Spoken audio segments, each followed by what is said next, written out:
it informs how we structure programs, because watersheds differ in their health. So we need to be able to look at them geographically as a unit that can be managed thusly. So this is a little bit of a background on our how we've come to be in terms of what our mission is and what governs us. And the stormwater programs in Montgomery County originated through the Clean Water Act in the 1970s. So this really, it's the heart of our stormwater programs came from these efforts to clean up waterways throughout the country, starting primarily with point sources like end of pipe discharges, and that expanded greatly to include what we now call non-point source discharges, which is the diverse and diffuse pollutants that come off of all of our landscapes, from our yards to our parking lots, our rooftops, large and small drainage areas. And we then were known as an MS4, or a municipal separate storm sewer system. That's what MS4 stands for. And because the county owns and operates the storm drain system, we're considered a permittee that discharges pollutants to waters of the US. This is a little bit more complicated slide here, but it shows a little bit better the relationship between, so we've got so we've got the national level Clean Water Act, then that gets promulgated down to the state. The state then issues NPDES permits throughout the area to cover all sorts of pollutants, not just municipal stormwater, but there are industrial permits. There's lots of different type of discharges that MDE manages permits for, and we then fall under the MS4 for the municipal separate storm sewer system, and then DEP is the agency within the county that administers that permit, including all of the programs and record keeping, reporting that goes into reporting our progress under our basically our pollution reduction permit for our local streams. So our permit includes lots of programs to restore streams and watersheds, primarily by adding stormwater runoff management controls to areas that don't already have the stormwater treatment. And we also do work to physically repair and restore stream channels that have been damaged by the uncontrolled runoff. And just to keep this in mind a little bit, you know, if your community was built before 1980, the mid 1980s, it likely does not have any stormwater management unless it's been retrofitted through DEP's stormwater retrofit programs.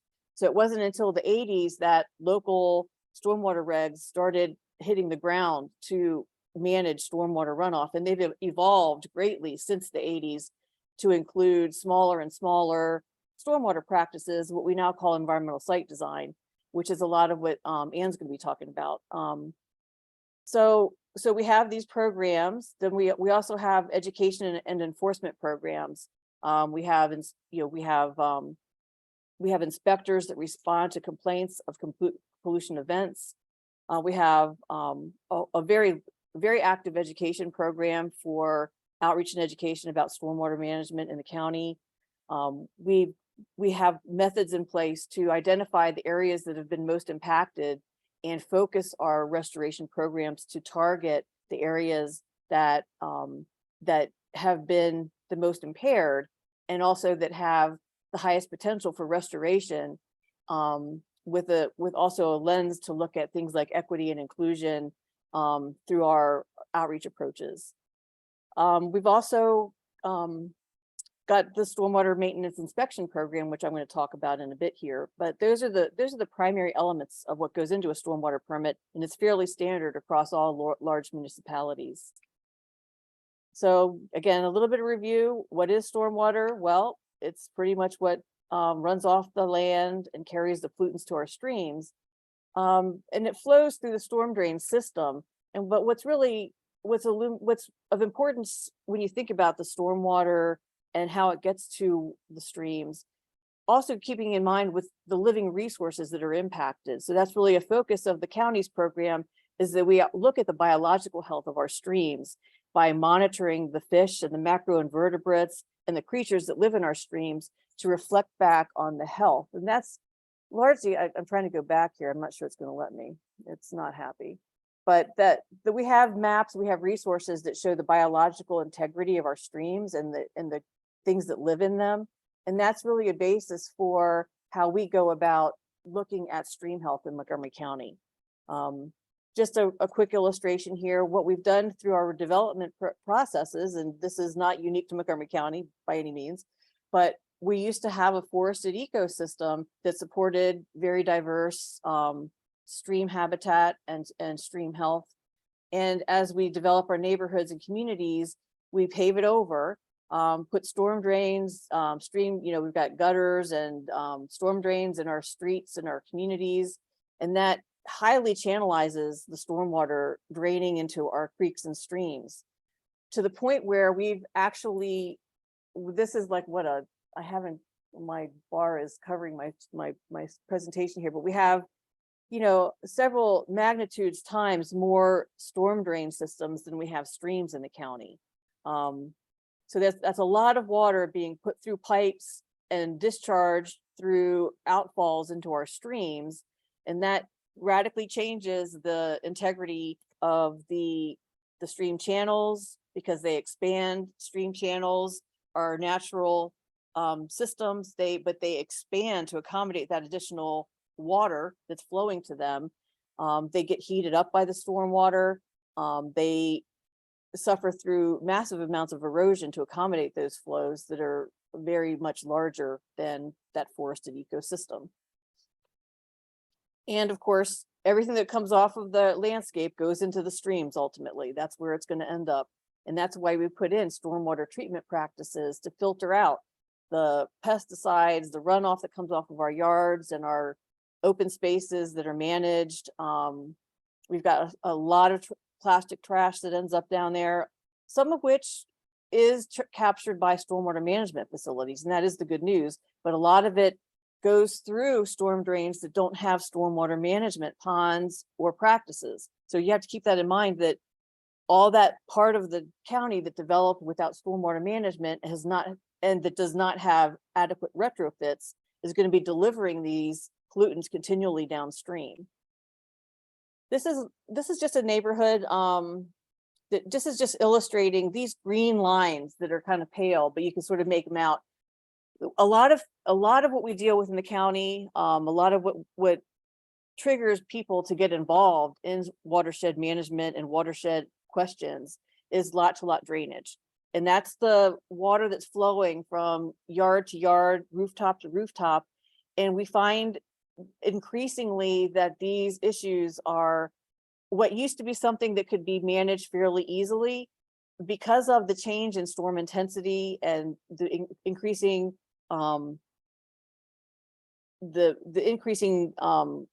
number of storms that we have of high intensity. Flow paths that used to have time to heal from lot to lot, or from a paved area to a natural area, those flow paths become more defined and more they don't have a chance to kind of heal over because of the intensity of these storms. So what used to be a nuisance or a rare problem is now becoming ongoing in many of our communities. Now I want to talk a little bit about flooding. So flooding, stormwater management is not flood control. And so that's really important to keep in mind as we start having more and more conversations about this in the county and elsewhere. But stormwater design criteria are related, and this is something that has been in place since the 80s, as I said, and it has evolved somewhat to manage smaller storms. When I started working in stormwater, people were looking at 2 and 10, 2-year control and 10-year control were pretty standard designs for stormwater ponds. Then we started looking at smaller storms and managing ES, environmental site design level storms, which is a smaller, more like a 1.5 inch or a 1-year storm event.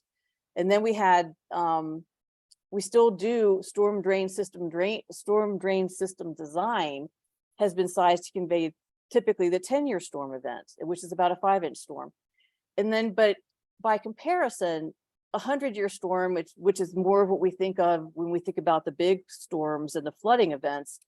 That storm event is currently a 7.2-inch rain event. So we are not treating 7.2-inch rainstorms or even 5-inch rainstorms in the stormwater practices that are being put in the ground for stormwater management. So I want people to understand that and keep that in mind. Stormwater management is designed to manage the small storms that tend to be the most highly erosive and the most frequent, and the ones that tend to impact our storms, our stream channels on a much more frequent and recurring basis, which is why those storm events have been typically what we've used.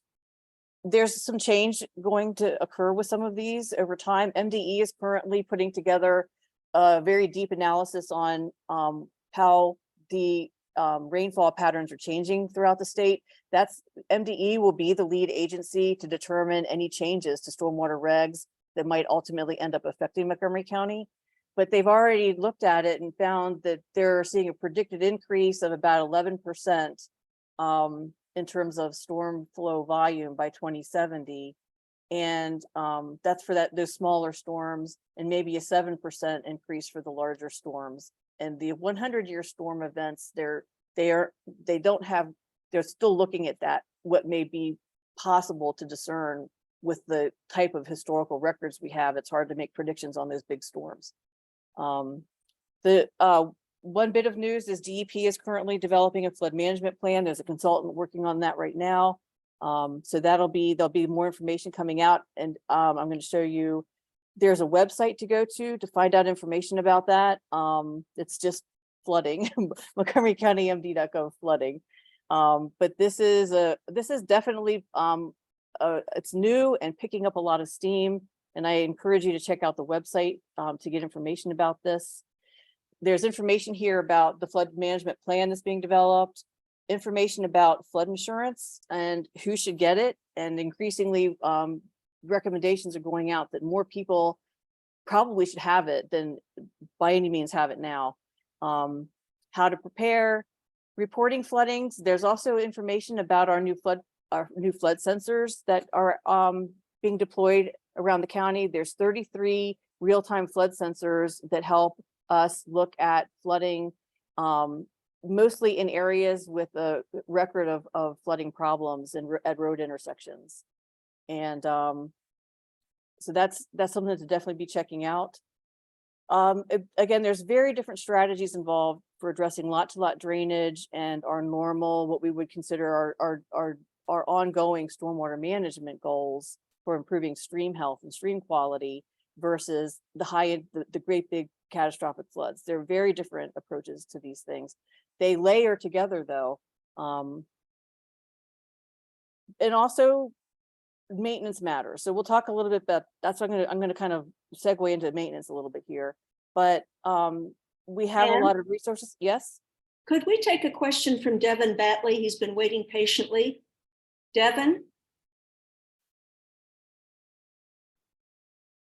Peggy, he has. Okay, Devin is here.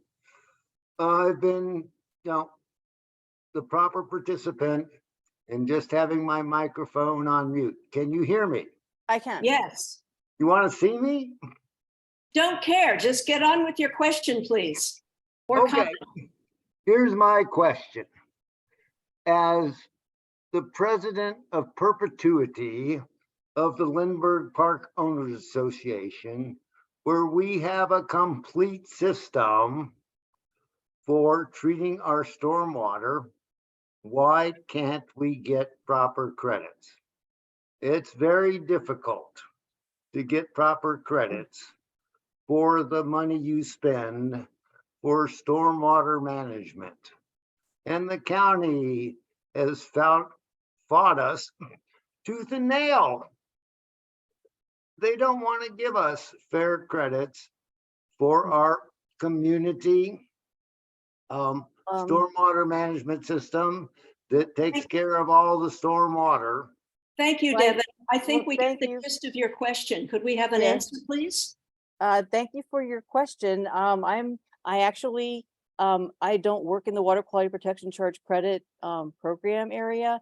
I know that there's plenty of folks there that can help you. I would suggest that if you haven't received the answers to those questions yet, please get in touch with Vicky Wan and the folks at the deal with that credit program to see if you can get the answer to your question. But I'm afraid I can't answer that question tonight. Devin, Well, Devin, we'd like to continue with this program and ask questions after both of our participants have made their presentation, okay? Well, I'm gonna be here. and Okay, I that's still good. have a lot to say, if you don't. Okay, mind. that's good, Devin. Let's get through our presentations and then we'll have questions, okay? Yes, please. Okay, well, thank you. And I will stay on afterwards if I can help at all. So, so I think in terms of the stormwater inspection and maintenance program, I'm going to go through some of this stuff pretty quick. But we have over 17,000 stormwater BMPs in the county that that we inspect, and there's a shared responsibility for maintaining them, which I'll get into. But we have lots of resources on our website. We basically rely on contractors, homeowners associations, property managers. There's a wide variety of people with roles involved in making sure that stormwater facilities are maintained properly. We have lots of how-to videos for homeowners, and we conduct contractor trainings and trainings for homeowners to help people understand how to maintain things and what their maintenance responsibilities are for things that are privately maintained. We're working on an initiative with the Anacostia watershed and with the Alliance for the Chesapeake Bay to look at resources for homeowners, and it's a pilot program which we hope to expand beyond the Anacostia. But we're looking for homeowners to that are looking for technical resources. There's also some inspection and maintenance resources and tools and opportunities for homeowners to actually get hands-on help if they're having questions or concerns about maintaining their facilities on their own property. We do a program to monitor high hazard dams during storm events again, this is a program where we have on-site, real-time monitoring devices that look at flow and how the stormwater facilities are responding during storm events to help us respond quickly and in real time to any issues that arise. And then there's a flood monitoring program that I talked about just a minute ago. So, real quick, what are BMPs? best management practices. So that's Okay. yes, sorry about that. So yeah, BMPs cover the wide range of things that are all stormwater management practices, basically. BMPs can also be things that are non-structural, though, like pollution, things that we might do to reduce pollution by putting in filter strips where there's agricultural runoff could also be considered a best management practice. So there's a wide range of them. So to focus in a little bit more on stormwater maintenance and inspection, basically routine inspection and maintenance saves money, protects infrastructure, protects property, provides for public safety by maintaining these things are functional, and also is the primary our primary, and it's basically our primary way of reducing pollutants in streams by storing that runoff, and it allows us to then get it out of the system before it flushes down into our streams. So we manage and maintain these systems to ensure that we have the ability to reduce flooding in our urban environment for those larger flood control structures that are out there. We reduce flooding in our urban environment and throughout our neighborhoods through all of the green streets practices and environmental site design practices that are out there. And these practices also recharge the groundwater to help maintain stream base flows, particularly during times of drought. So all our stormwater practices do all of those things. And we also, we are required to do this by law. And we have the commitments through both county code, state code, the federal, permitting requirements that we have. And we also have regional commitments that we engage with our regional partners to preserve the health of the Potomac River, the Patuxent River, and ultimately how those large tributaries affect the Chesapeake Bay. So I'm just going to go through some quick pictures of some of the types of stormwater practices that are out there. These are some of our larger, the larger ponds and facilities that manage large amounts of runoff. Smaller practices that may have, these are sand filters, permeable pavements.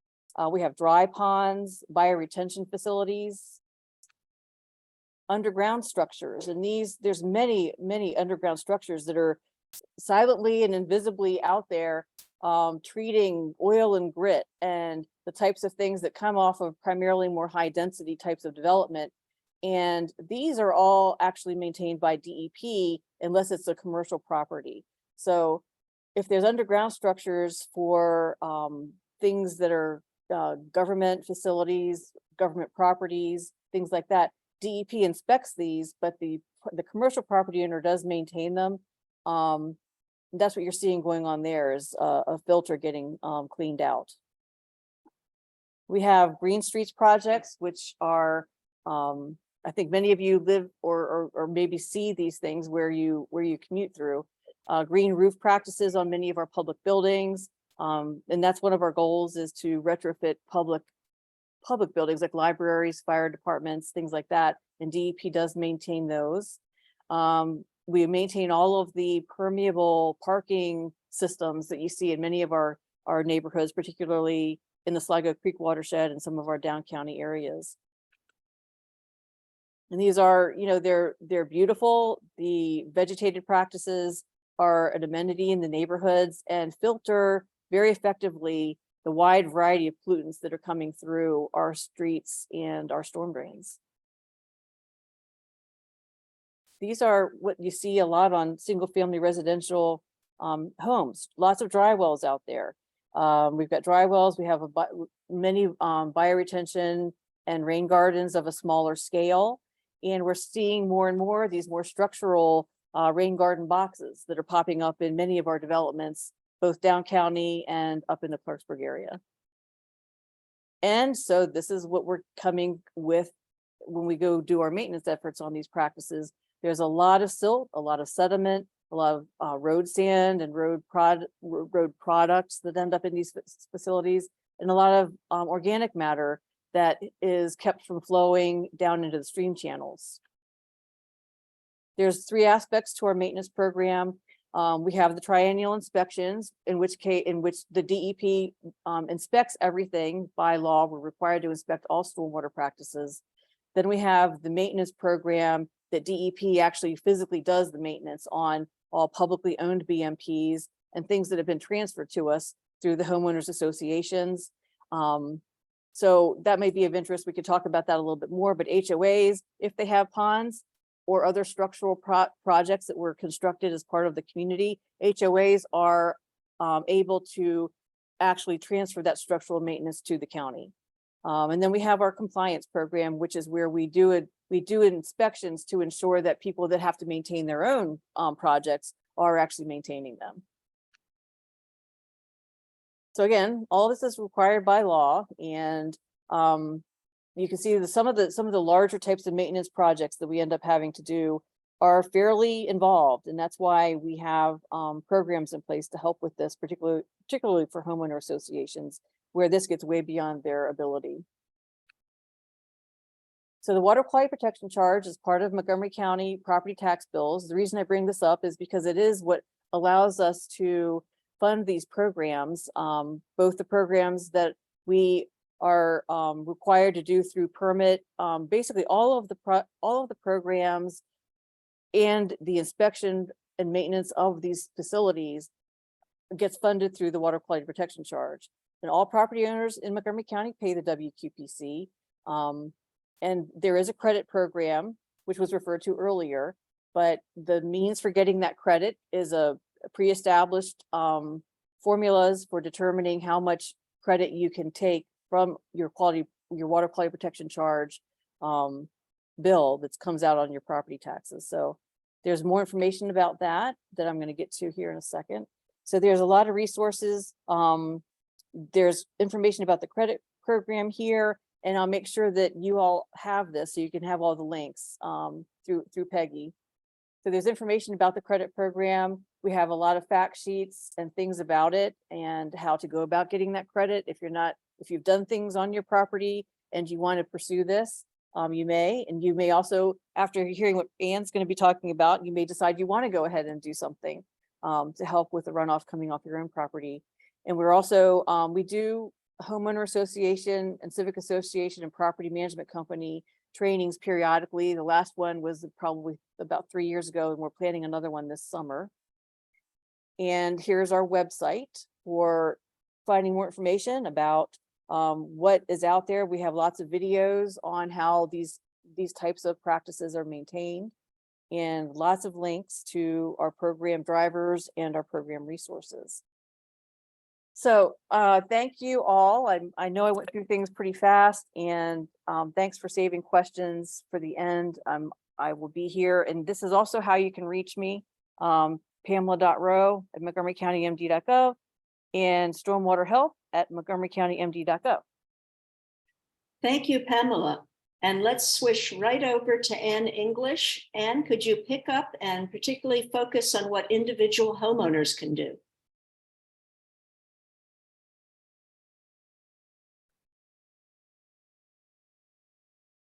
Was I on mute? No, we heard you. Ann, you were down there at the bottom of my screen a while ago. Are you still with us? There she is. Yes. Yeah. Yep. Good. I was, Take it away. okay, can you see my screen? Yes. Yes. Okay, so I'm gonna, can you see the whole, just only the slides? It's perfect now. Okay, so thanks, Pam, for setting this up, because you took care of all the backstory, so I can just jump right straight to how you can do something on your own property. You're looking at a RainScape, which is in somebody's front yard. It's a rain garden, but it's also an art piece and a meditation center. And so one of the things when we, wait a minute, I want to do that. One of the things that we like to show people is, well, what is a RainScape? And a RainScape is a consumer-friendly name for the environmental site design, ESD, all those acronyms that you just heard. But basically, it's something you can do on your private property that gives you multiple benefits, but it focuses mostly on infiltration and slowing that stormwater down, soaking it in, spreading it out. So maybe you have extra pavement you want to take out.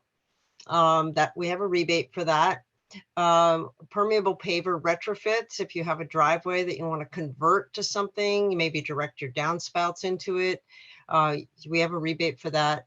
If you have a strong enough roof, and we asked for a structural engineer's code assessment, you could retrofit your roof with a green roof. You can harvest water. I think that's what Peggy's done for years. And it can be as small as a 55-gallon rain barrel, or it can be a cistern. And we have a number of congregations and HOAs, condo associations that have actually put in a number of cisterns. Or you could do a rain garden or a conservation landscape. And I'm very pleased to say that the state has just recently approved the shallow conservation landscape that ponds a less amount of water with our guidance as equivalent to a rain garden. And they've also determined what kind of pollution removal credit for our other conservation landscapes. But these are it just looks like a normal landscape, except it's working a lot better. So RainScapes gardens slow the flow of water. They infiltrate it, and they're designed and planted to have 75% or more native plants. RainScapes gardens support pollinators, they sequester carbon, and they really are working to restore soil health as much as hydrology within the uplands of the watersheds. They're very flexible. We have a number of people that have combined things. You can see this terrace wall in the upper left, that's a rain garden. And then it overflows down the slope through a conservation landscape. So you can combine through two projects into one solution. We have many, many forms. You know, sometimes this conservation landscape looks like a pink cloud, like this pink muhly grass. Other times it just looks like a depression in the ground full of plants, like this one at Covenant Presbyterian. And this is not a RainScape cistern example. This is one at Brookside, but it shows you that it can look like a big tank. You can find lots of things in a RainScapes garden besides stormwater. You can find bees and butterflies. You can find beauty. You can find fragrance. And most of all, you'll find that you can reduce your lot being overwhelmed by stormwater. So kind of what are we dealing with in the neighborhoods? We get videos like this all the time, and I'll see the video's not working. So, but you can imagine if this is your yard, this is upsetting, and you would want to send a video to someone. And we get lots of videos where things are lot to lot drainage like this. And when you have this much water, you probably are not going to be able to soak it all up in your yard, but you can do things that'll mitigate and lengthen the flow path and safely guide that water around your structures. So our goal in RainScapes is to restore your hydrology. We want to slow it down. We want to take that eroded lawn. We might put in some check dams. We might put in some sedges. And we would plant smaller things under the big trees. And we want the landscape to be stable, because the way water is supposed to go into our streams is to soak in and seep out through the soil into the streams. Pam referenced the fact that this helps the groundwater, which then helps base flow in our streams. So some of our other examples where you have, you know, it was a very bare site, but now it's densely planted. RainScape standards are a higher standard of density than a typical landscape, but this is because water is flowing through it. And so from day one, it has to be stable. You can convert your yard into attractive and functional spaces. You can take an asphalt driveway, make it this interlocking concrete pavement example. Up in the upper right, it's now a rain garden. It used to be lawn. And sometimes it looks like part of the hardscape, even if it's a rain garden. So the rain garden on the left is catching water off a driveway. And you can see there's a little notch down here. And that notch allows the water to overflow into the next one. So there's a lot of problem solving and creativity that goes into fitting in our RainScapes through this voluntary approach. But certainly people at home found that they were using their front yards more like patio porches, and these driveways look really great for that. With proper waterproofing, you can put them up next to the house. Wait a minute, there you go. So typically you need 10 foot of horizontal separation before you start really soaking water in, or you need to have a waterproof membrane. And you don't necessarily have to change your aesthetic. So up in the upper left, this was a patio. It was a traditional patio. They converted it to be a porous patio, but if anything, it just looks better now that they redid it. And then for the gardeners, you know, it can be wild and woolly, you know, it can be this exuberant explosion of plants while you celebrate and look and see how much stuff you can cram in there. But not all RainScapes look like that. Some are much more tailored. This particular rain garden in Somerset is catching water from 8 houses, and it's actually pretty deep, but it overflows and then it flows through the rest of the yard. By putting that rain garden at the upper point where the water came in, then the water could be more sensibly managed as it went across the rest of the yard. And now the downhill neighbor is not getting flooded. We'd like to show this slide of how this is a very traditional looking garden landscape. And yet it is so functional compared to other landscapes, because there's been a thought to putting in these soak away dry wells. We don't rebate those anymore, but it's there and it helps put water underneath. But these native plants, the creeping phlox, the dwarf crested iris, they're very tailored. There's a place to sit. We're using eastern red cedar for screening rather than, say, a leyland cypress or something like that. River birches for winter interest. And these, people don't think when they first look at it, it's like, oh, that can't possibly work. But it really does work if you take a systematic approach. And this is an example in Garrett Park where that little blue arrow is. That's where the rain garden is. And then the downspouts are directed to it. But she had to also increase. She has about 2 acres coming through her yard. And then she lets it overflow into the rain garden and then into a porous driveway.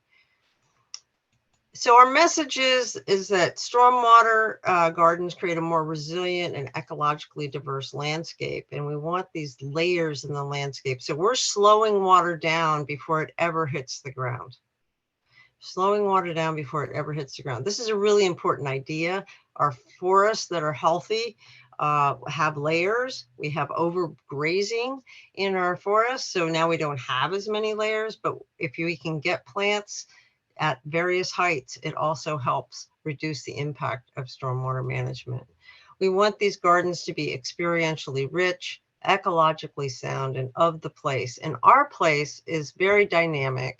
It's here in the Piedmont, which means that, and we're going through it right now. Think about 2 weeks ago, it was summer and then it was almost winter and now it's back to spring and everything is just exploding out of the ground. So we ask people to step back, look at their yards as a big, get the whole plan and then start on one project.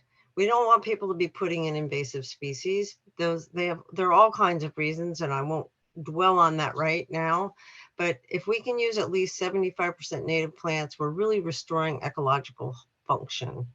And then you want to test your soil, because rather than replace soil, we want you to improve the biological health of soils. We want you to help transform yards for both yourselves and the pollinators. So for example, this planter box on the bottom left was where water was coming in from the neighbor, and then they had to sandbag their basement. So by putting in this, and their designer designed the series of boxes of which were rain garden planters that would overflow one to the next to the next. And you can see right here, there's an under drain to it so that the water is allowed to soak in. But if there's excess, it has a safe passage around the building. So they were able to take the sandbags off. This Bubba Award winner up here, the water was flooding the downstairs basement door because it had an undersized drain, which a lot of homes have, and it couldn't handle the water, so it would flood the basement. So instead, this clever design made an aqueduct and dumps the water into the rain garden that's up here, creates all this pachyra, so pretty. Right now, it's been in its prime. So basically, there was no place down by the door where the water could be safely managed. And yet there was space in the yard. So sometimes it's getting the water where it can possibly soak in. And then down here in the bottom right, first he did a rain garden, and then that overflows through a trench underneath the walk into this second project that was done later into a conservation landscape. So people have really committed to this. And we just ask people to think, what are you looking at? Are you looking at something like this? That's going to be one type of problems to solve. But something like this is a whole different ball game. So we want you to look at out there when it's raining. We want you to prioritize your projects. We had someone who wanted to do a project. This is the same property. And where they wanted to do the project was over here where it was stable. There was a swale, there was grass, and that's where they wanted to do a project. And we wanted them to do the project over where it was bare and it was going to create sediment running off. We have a lot of conversations with people to help them understand what the RainScapes approach is on their property. Our typical rain gardens are about 100 to 300 square feet, and they soak in water from roofs, patios, walks, or drives, usually 2,000 square feet or less. So when you've got, 8 acres of water with 13,000 square feet of imperviousness, you're not going to be able to do it in a 300 square foot rain garden. You're just not. That would be disingenuous to say you can, but they can be very effective with these smaller drainage areas.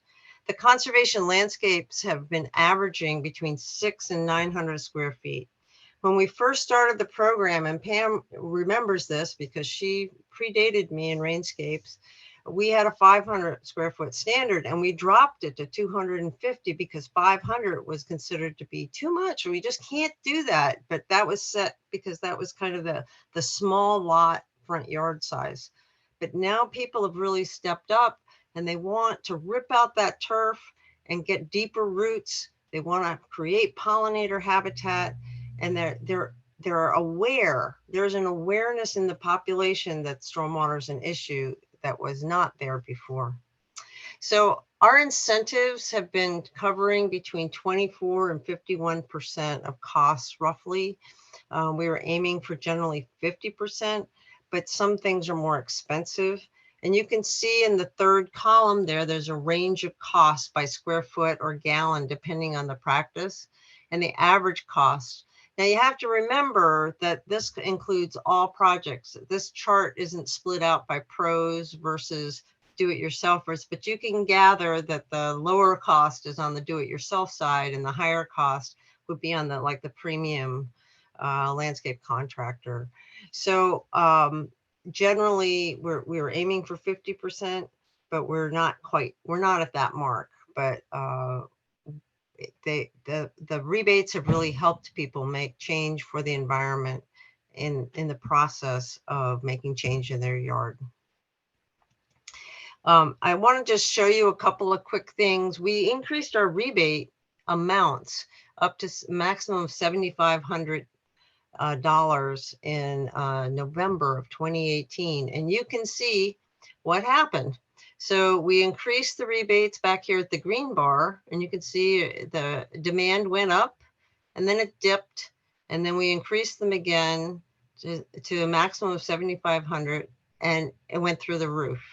And it went through the roof just as we had staffing changes, so we got behind, and we are working to really resume a better level of speed in getting projects done. But each individual site needs the attention. But as of 2022, we have spent over $3 million in rebates. So that means tax dollars back in people's pockets. We had converted over 13 acres through conservation landscape. Things that had been turf, things that might have been invasive and in poor quality are now planted. Permeable pavement became much more popular after we increased the rebates amounts. Rain gardens are relatively small acreage, but they are controlling a fair bit of impervious. And about 67% of our projects have been installed by contractors. We will start accepting applications again July 15th. We anticipate being open until October 15th. And then having a closure and then opening for hopefully 8 weeks. But this last time we had to shut earlier because there's only so many projects one planner can do. So we have a staff, there's myself, I manage the program, but I have 3 full-time planners, and we're working on getting a 4th. Plus we have our administrative support through our office service coordinator. But there's only so many, and there's only so far in the budget that we can do. So we have fully expended our budget, and then some. We've had to shift monies around over $600,000 the past 2 years, each of the 2 years. So we're hoping that you will do your part for clean water and climate change. We have a lot of resources online. The RainScapes resources page, you can go to rainscapes.org, as your shortcut, and that'll take you to the RainScapes page and then go to resources, and you'll find information on how to choose a professional, how to, what kind of plants to use, how many plants to use, how to draw a plan, because I'm doing it myself. All these different things are on the RainScapes page. And one of the things I'm emailed to Peggy already is a packet of information. And really, climate change is kind of out there, right? It's getting closer, but it's still out there. But right now, if you do this project this year, you're doing something to help not only runoff reduction, but you're doing something to help the climate. And I've gotten a lot of feedback in the last year that this gives people hope. So in addition to all the other benefits, we're a very hopeful program. And if you need more information, I'm more than happy to respond to that, take any questions. You can email RainScapes@montgomerycountymd.gov, or you can email me, ANN.english@montgomerycountymd.gov. And I'm happy to take questions. Thank you very much, Ann. And I have raised my hand just to show you all how to do it. Little bar on the bottom of your screen, the reactions thing. You can put your hand up and I will call on you. So I have 2 questions to get the ball rolling. You have an emphasis on native plants. Are those compatible with deer and groundhog populations? So it depends on the native plant, right? Some plants are more palatable to deer and groundhogs, and they may not be the same plants. But there are a number of plants that seem to be less interesting to the deer and the groundhogs. And you do have, we don't have a groundhog list, but we do have lists of plants that are probably somewhat resistant to deer. Thank you. I have another question, but let's take turns here. Lewis, do you want to go next? Lewis Willen? Yeah, hi. Can you hear me okay? Yes. Okay, so I have a question. My question is, why is the water quality protection charge capped once the impermeable area of a property hits 6,215 square feet? It's like it seems like someone determined that huge driveways, basketball courts, and tennis courts at multi-million-dollar homes automatically become permeable after they hit 6,215 square feet. So effectively, the water quality protection charge is it becomes a highly regressive tax. So I'd like to know, the answer to that question. Well, So- Pam, I will, I'll give you a chance, but I can tell you, I don't know the answer to that question because we don't set the rate. Okay, all right. I mean, it's the ERU, that would be a question, I think, to ask your council person as to how it's set, or you can contact Vicki Wan, which is VICKY.WAN@montgomerycountymd.gov, because she's been very involved in rate setting. Okay, well, it was said a long time ago, and it's I have asked the question, never really got it. Well, let's keep asking that question and maybe we can get it improved. Can we move on to Quint? Quint, are you with us?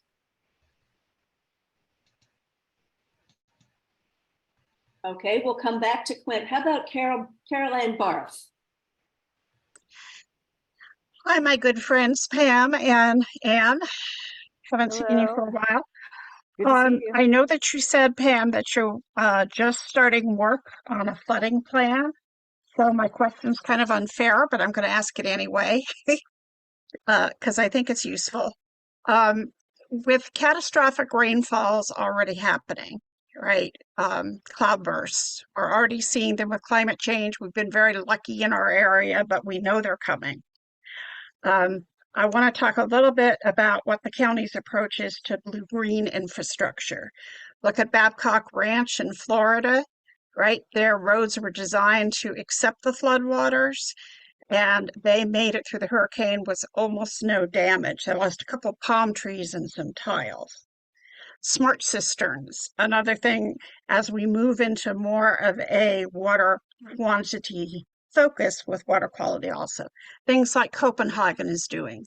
public spaces that accept stormwater, that provide water for public gardens, large wetlands reestablishment like New York and NOLA are doing. And my favorite little gem technology, the Ultachata, coming out of India, where you capture the rainwater, treat it to become potable water, and generate solar electricity all with one little nifty system that can be used for walkways or tables or all kinds of little nice outside coverings. So there's a lot of interesting stuff happening in this arena now.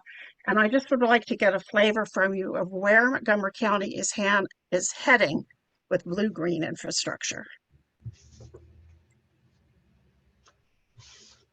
So I guess, first of all, I know Ann's probably got some ideas, but I want to qualify to say that the flooding study right now, it's truly just gotten started. There have been some public meetings to sort of kick it off, but I think that there'll be a lot more opportunity. All of these ideas and these examples of other things going on are, you know, they're very important to have sort of, you know, rolled into this effort. But that's, a lot of things are going to be looked at in terms, not just Montgomery County, but the state. MDE is also looking very hard at where they're going to go with any updates to subsequent stormwater regs and sizing criteria, all that stuff, and how that blue-green infrastructure might all ultimately roll into that. So there's going to be a lot of new stuff coming on that front. We don't have any new requirements coming along right now, but we do have, in addition to the flooding study, as you know, we do have our new stormwater permit. And so there are studies being done right now to look at project inventories for the next round of implementation plans that are going to be coming along under our new stormwater MS4 permit.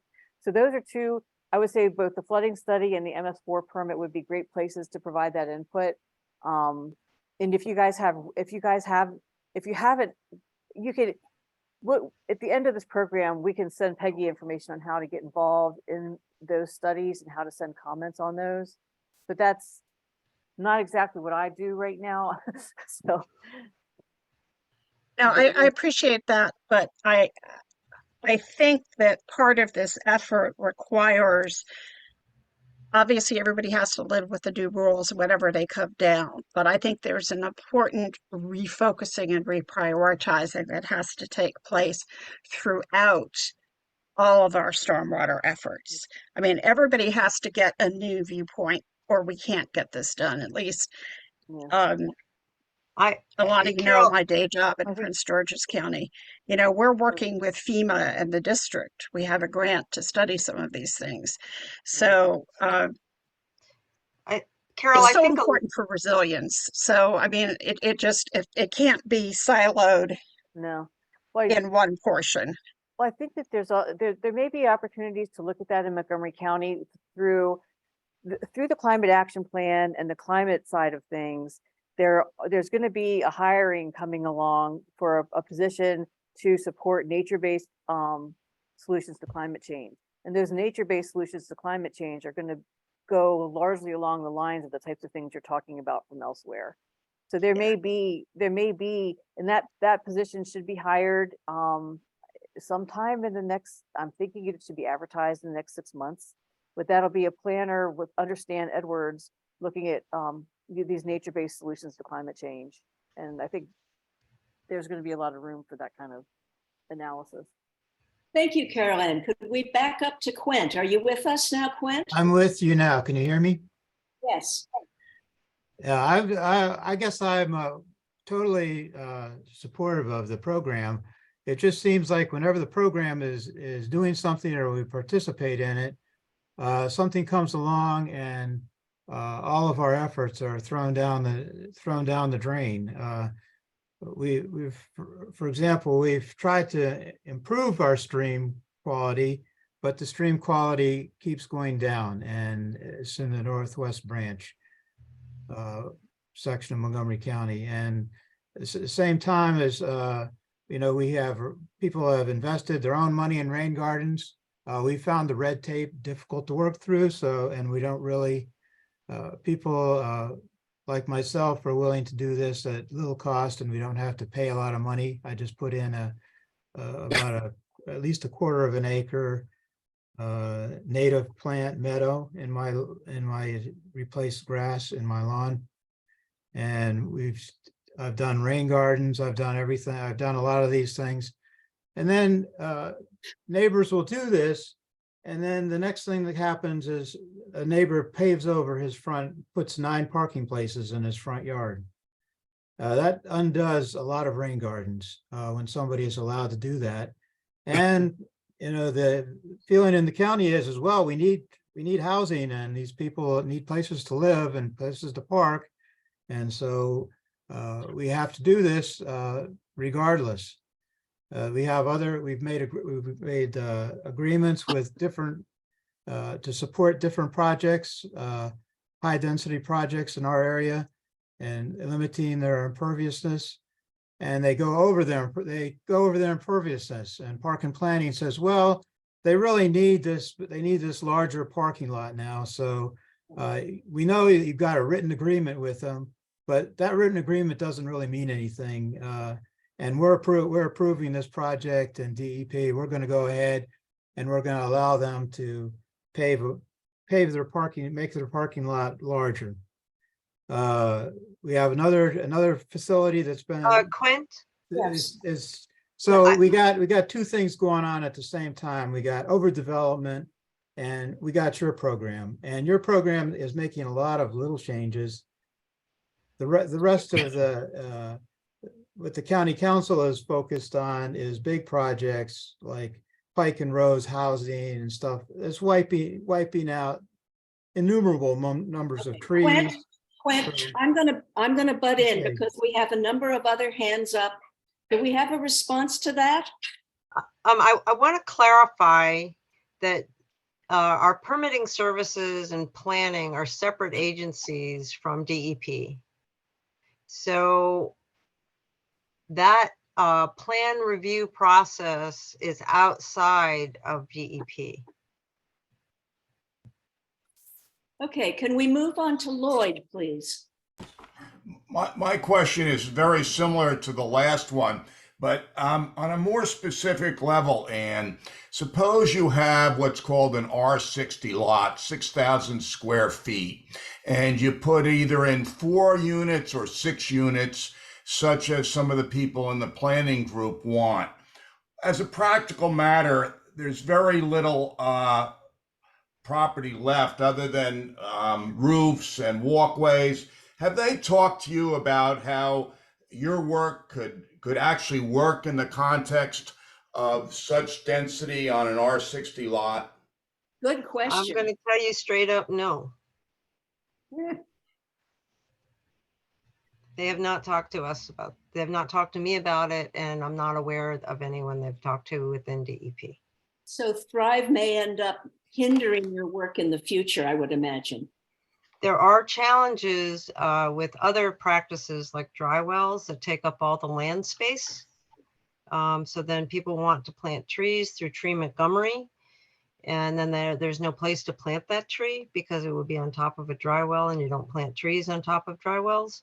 So there is a need for better interagency coordination, but those conversations have not happened. Thank you. Thank Could we move on to Eric Cathcart? What a delight to have you, Anne and Pam. Thank you so much for sharing your time with us. It's most appreciated. And I've got 1,000 questions to ask you, Anne, but I only have one question. I'm going to have to focus on Pam, and this is an MS4 permitting question. As president of my Civic, a lot of times I've got to figure out, talking about interagency correspondence or communication, I have got to figure out who's responsible for what.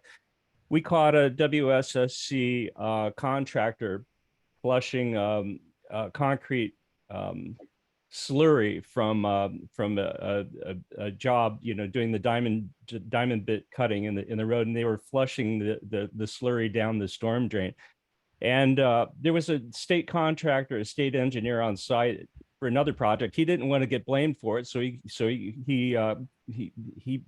quickly asked the contractor, "You have a permit?" And the contractor said, "Yeah, I've got a permit." And he said, "Well, let me see it." And because he didn't want his job to get pinned for this. So and then so the contractor said, "Well, I can't show it to you. I don't have it. I don't have it on me." But anyhow, suffice it to say, the contractor packed up really fast. The damage was done, and we had a pollution event. And I had none of us had any idea who to turn to. And inevitably, District 3 Police, I'm in close to downtown Silver Spring, they were called. They didn't know what to do. And then we just had another event on Sunday where we're next to Sligo Creek. So a lot of the folks that live in my community walk there and they report things, and they saw, again, the creek was gray on Sunday. And who do you call? Somebody called the fire department. Who is responsible for issuing is it MS-14 issued to contractors to wash slurry into the storm drains? How does this work? I have no idea.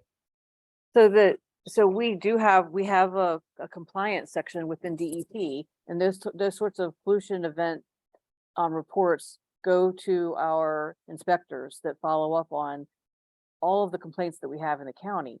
So unfortunately, the system right now goes through 311 to report a pollution event or an issue with a storm drain discharge. The current guidance right now is to report it through 311, and that goes directly to DEP, to Steve Martin's group, who heads up our inspection program. That's for pollution compliance. So that is how it works. So if you're seeing an event in progress, yes, the best thing to do is to contact the police through that was not a wrong choice, but you can also get pollution event information to DEP through the 311 to report a water quality pollution events. And if they're doing it on the weekend, EPA is not going to respond, right? DEP, I mean, unfortunately, DEP, sorry. 311 does not function to forward things to someone on the weekends. Yeah. I mean, we're in a pickle because we see That's why. we see it nonstop where, people are abusing our stormwater drains Well, I think that's a very good point. I mean, you all are bringing up very good points, and we don't have the ability to reflect every single program, but I do have the ability to find out the answer to your question, and I'll find out from Steve Martin what is the best way to go about this on the weekend or at times when there's no way to get information directly to DEP. Yeah, Well, my listserv just lit up off the Okay. lit up, and we had So we'll get you guys people. some information about exactly how to do that. Fantastic. Thank you, Pam. And I have to say, I've got to stop the program at 9:15. There are 6 more hands up, so please keep your questions very brief and concise. Ira Unger, are you with us? I'm here, thanks. I just have a very basic question for people that are not so familiar with these issues. Can you talk about the connection? Anybody could talk about the connection between stormwater management and the climate change? So our stormwater regulations are based on historic runoff and historic storms. And this is something that is in process of being updated because our storm drain system was based on a 10-year storm, and our 10-year storm is not the 10-year storm anymore. So the connection really is that we can't count on maybe the storm drains work perfectly in terms of efficiency of drainage up to the 10-year storm in the past, but as additions go on and things get more built out and the rain comes in greater intensity, then there's more, there's only so much water that can be stuffed in a pipe at a given time. So I think it's more, one of the connections from my perspective is it's more important than ever to do what you can on your property to catch the water, to allow it to soak in, to at least slow it down so it takes longer to get to the storm drain. But what's the connection to increase of carbon and global warming? So in our region, our rainstorms are becoming larger and more frequently intense storms. So, and that is a direct response to climate change. Thank you. In other regions, they have something else going on with water, but in our region, we are expecting, and Pam referenced this increase in volume and intensity in our rainstorms. So managing the stormwater might have to look different. We might need to have we might have to evolve some newer tools that we don't currently use. Can we move on to Joan McDermott? Hi, my question is from something that we've observed in our area. We are going through a lot of tear downs where then the replaced house, they will dig a deeper basement. And on a couple of properties, they've clearly hit groundwater. And so they end up then installing multiple sump pumps, which can run for days. Even when it's dry, you'll hear the sump pump and you'll hear the water flowing, and the water is in fact delivered to the storm sewer. So I wondered if this was on the radar of people like yourselves, that I have this horrible fear that we're actually draining our groundwater and putting it into the storm sewer, so it's not percolating through the ground, and in fact it's part of the outfalls now. Has anybody addressed that you hear discussion of that? And is there potential for preventing deep basement digs in certain areas? I'm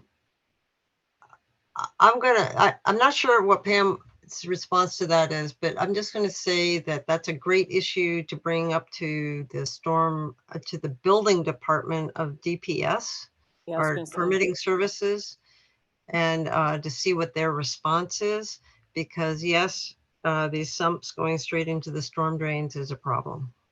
Yeah, and I think I would definitely get in touch with the buildings section. Some of these questions are very targeted to specific people. You might, with that question, I would say bringing it to Mark Etheridge's. He's the person who would have probably the best information on who you should talk to within DPS about that problem.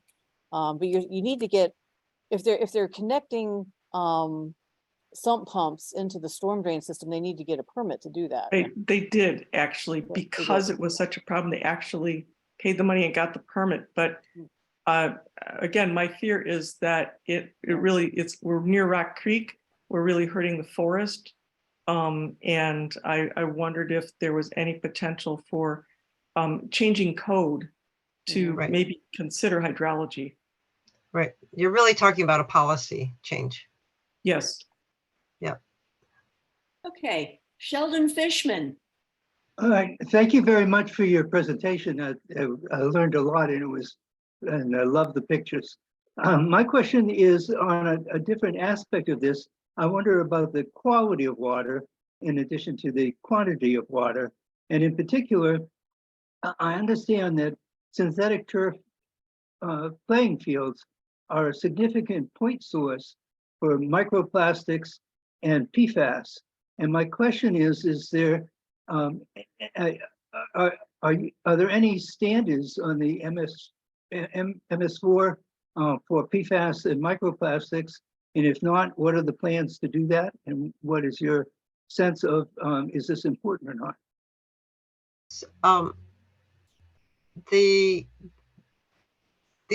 PFAS are labeled a pollutant of emerging concern, and they are not, the exudate from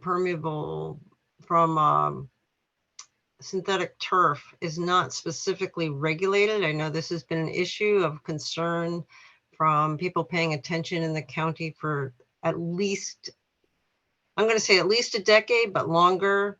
And it hasn't gotten much traction.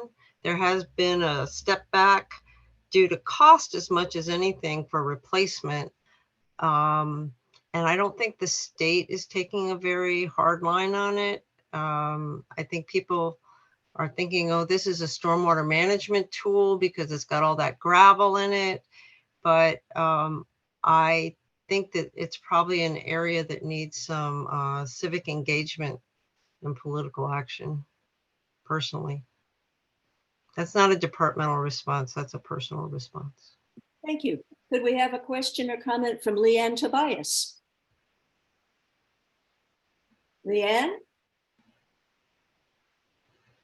All right, let's move on to Liz. Yes, I'm right here. Sorry about that. My question is the following. I know that DC has a program which requires commercial building owners to conserve a certain amount of stormwater, or to, if they do not, pay into an offset fund. Does Montgomery County have a program like that, number one? And number two, what is the best thing that members of neighborhood organizations such as ourselves can do to support policy changes that would help with stormwater management? Well, I think engaging with your county council, and I know that you are this organization is very engaged civically, but I think that it may be that the types of questions you're asking today about emerging policy, policy directions that should be linked to the climate action plan, those are things that you really need to bring up to the county council, and you get engagement that at a level where policy can be actually driven.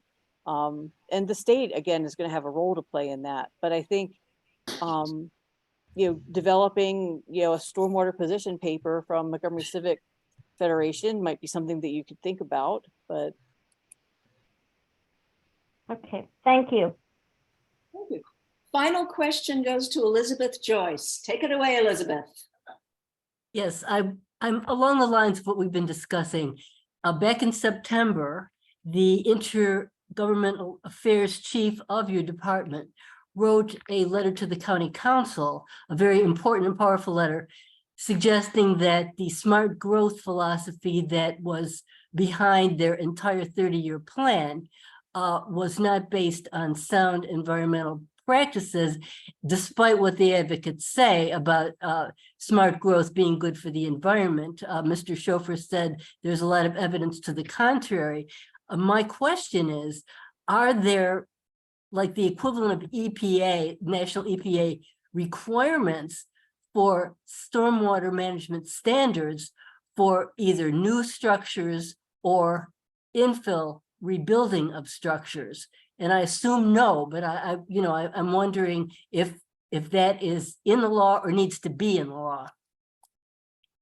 So I just want to separate two things. One is the Clean Water Act is what drives all our stormwater regulations, right? That's what Pam's slide about delegating to the state, delegating to the counties. Each county figures it out.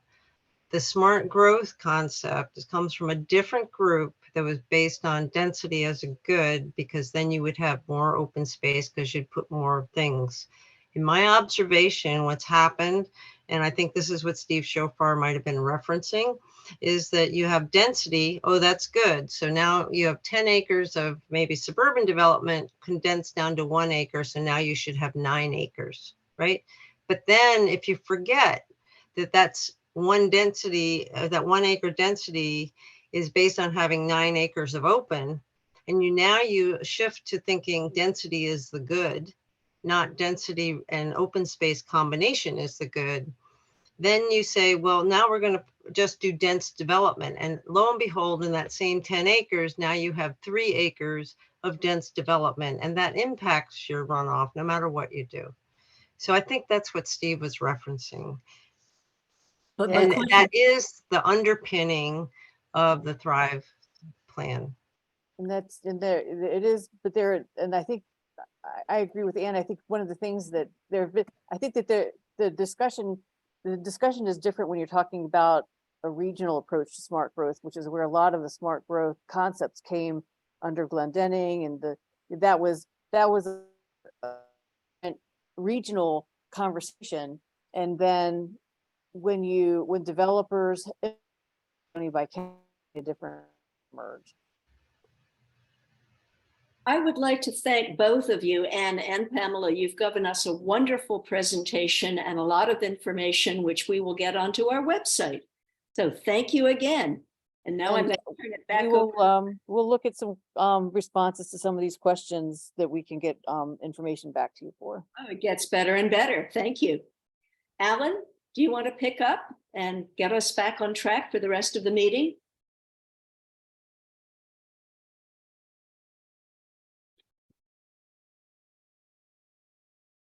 Alan Bowser?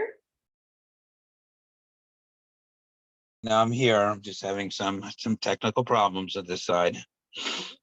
Can you hear me? Yes. No, good. All right. So that was a wonderful presentation, and we have lots of questions.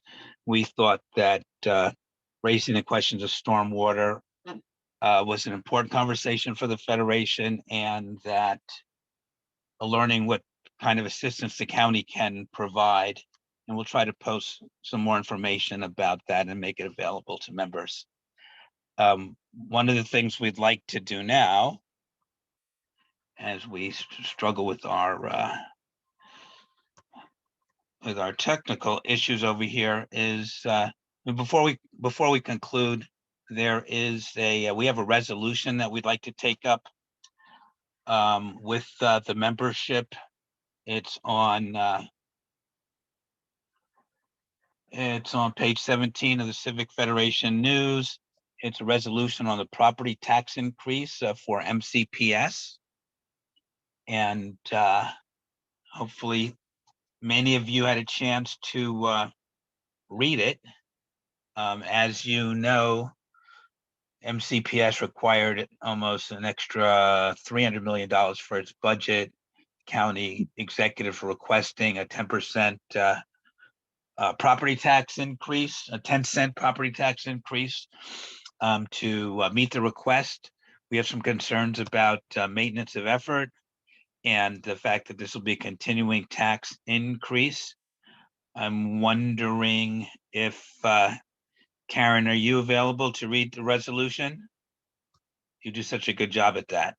Oh, well, hold on. I'd have to find it on my newsletter second. Hold on one second.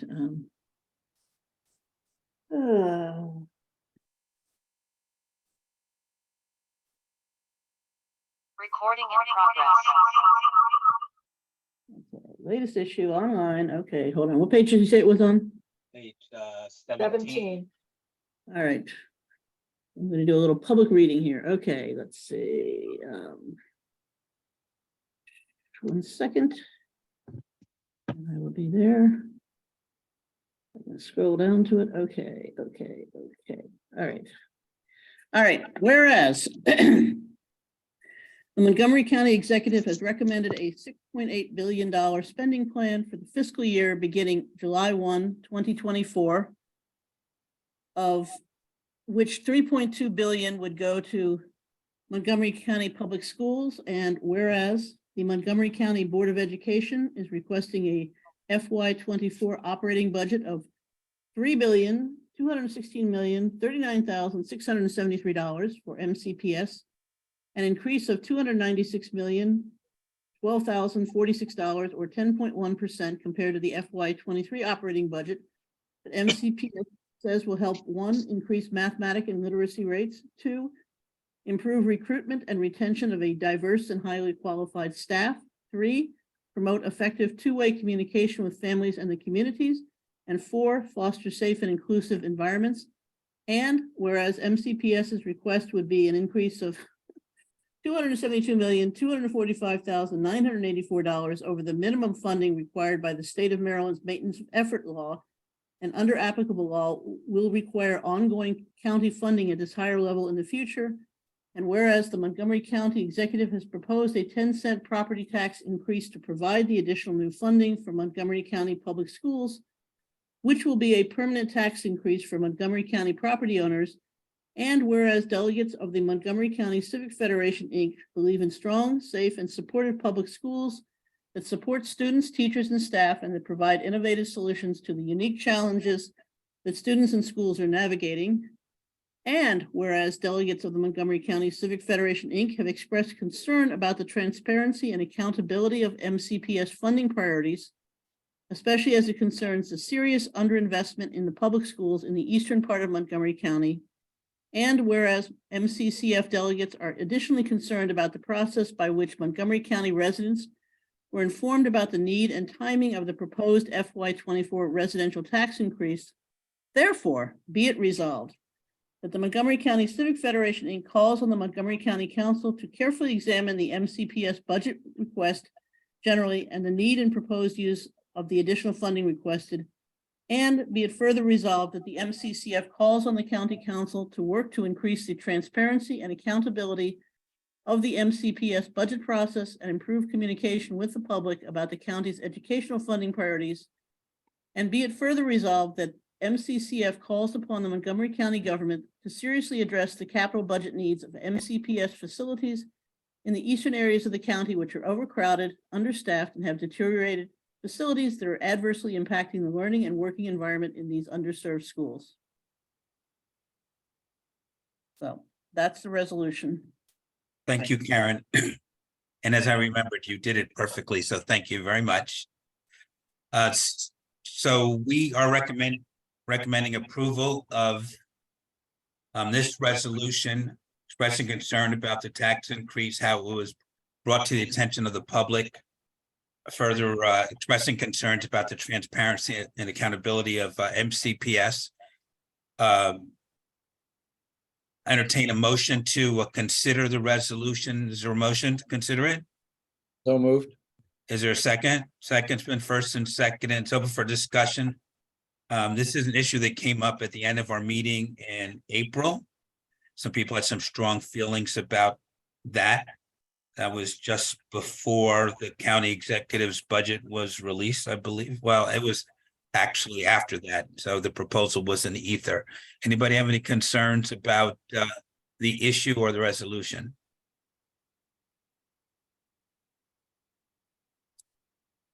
What about this issue? So he's proposing 10%. Do we think that's too much, too little? Devin, unless you want to talk about this, I'm going to go to Paul because he raised questions last time. And we can't address your issue about the fairness of that credit. But if you can hold on until we get to our new business, we're glad to hear from you. Paul? I guess my concern, yes, we expressed concerns about the budget and positions that aren't filled and all that, and as well as the 10%. But the way the resolution is currently written, I'm confused at the end because it sounds like we're talking about the East County schools and we're asking for more money to be spent rather than a tighter fiscal review of the current request. Okay. Carrie Lamari? I guess my issue is this doesn't solve anything, increasing the taxes 10%. I mean, as I said on 21 this week, it's a cyclical issue. Every 30 years, we have to go through the same exact process. We did it in the 60s during the baby boom. We did it in the 90s with Doug Duncan's boom, but that was a booming economy. And now we're in the 2020s and we're facing the same situation. Every 30 years, we grow significantly, our population, our development. We have to hire new teachers for that. 30 years later, they're eligible for retirement. We're growing. So we're not only replacing the employees, but we've got to add new employees. This isn't solving anything, and furthermore, it gets compounded. The problems get compounded by the council. If we're going to be renting houses out, we're only going to, our new proposal is a 3.1% rent increase. Well, the tenants, I mean, the landlord's gonna have to pay a 10% tax increase. We're just Okay. spinning our wheels doing nothing. You know, and I don't see this resolution as actually getting at the heart of the problem. I mean, you want to create thrive, you want to increase density. Don't you think we should have a comprehensive approach to all of these issues first? These consequences? That's it. Thank you, Carrie. Jameson? Sorry about that. Having a little trouble getting my myself unmuted. I'm an MCPS parent with 2 kids in the system. I have been following the school system pretty closely for almost a decade. And I have to say that MCPS needs to be reined in. I want them to succeed. I want every kid who's in the system to get a good education. But MCPS is turning into something like the Keystone Cops. I mean, they waste money left and right. I think everybody knows Janice Sartucci. She does an amazing job discovering just the various ways MCPS blows money. I have a real problem with raising taxes by 10% on property taxes. I am also in an area where much of us have just gotten notices that we're getting a 10% increase or more because of reassessment. And I know that MCPS is a very popular thing. It's very easy to say, hey, let's give more money to the schools. It's like Ma and Apple Pie and MCPS. But the problem is that as an organization, it is completely inefficient. There's a lot of ineptitude. And so I would really want to see somebody, rein them in before we start throwing more money and throw good money after bad, because, they're out of control. And I could go down through a list of examples, but I think most of you are probably well aware of some of the ways MCPS just blows money. Actually, I'm not. Could you just give Hundreds us of an thousands of example or dollars two? in bus tickets is one. I mean, just, they just spill money, and it needs to stop. Liz Joyce?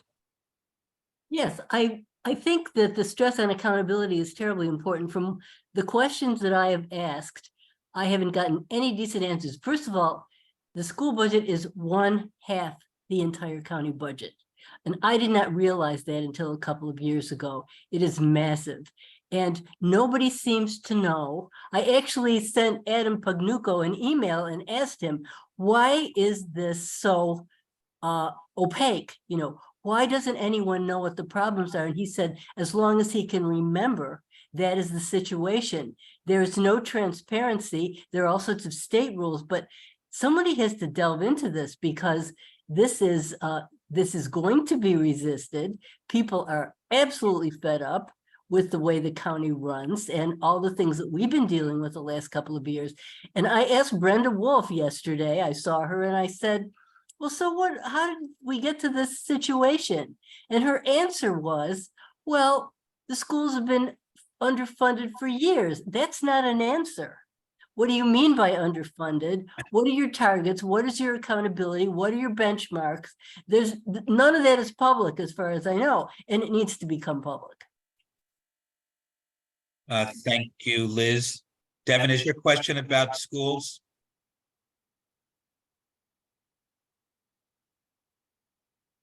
Okay, people, so this is the resolution as presented. I drafted it quickly. You note inside this resolution, it does not talk about whether or not we support 10% or don't support the increase at all.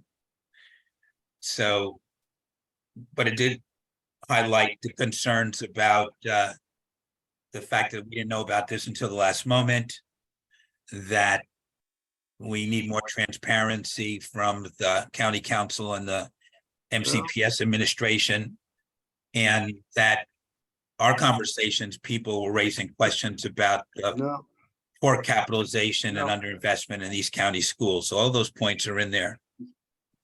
Devin, are you trying to say something? Who? Are you trying to address this issue? What issue again, please? never mind. We'll come back to you on the stormwater issue a little bit later. So what's on the table now is the resolution about the process and the timing of the proposed tax increase. I would just mention sort of parenthetically that they're going to raise the recordation tax by a lot. They're also, according to a Pagnuco article, they're also going to raise the school impact fee and the transportation impact fee. And the school impact fee, I think 39%, and transportation fee. So a lot of taxes in front of this county council, and they look inclined to approve all of them.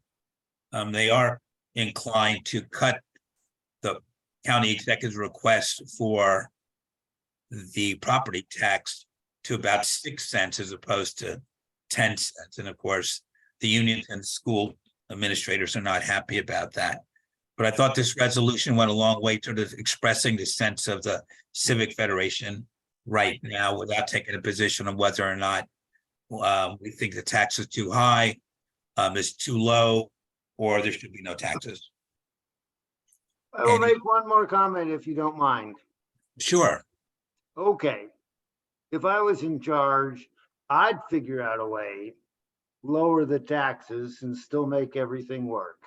But I'm not in charge. So what am I going to do? Hey, you should run for office. I did try. I know. I'm teasing. I know. You can tease me all you want.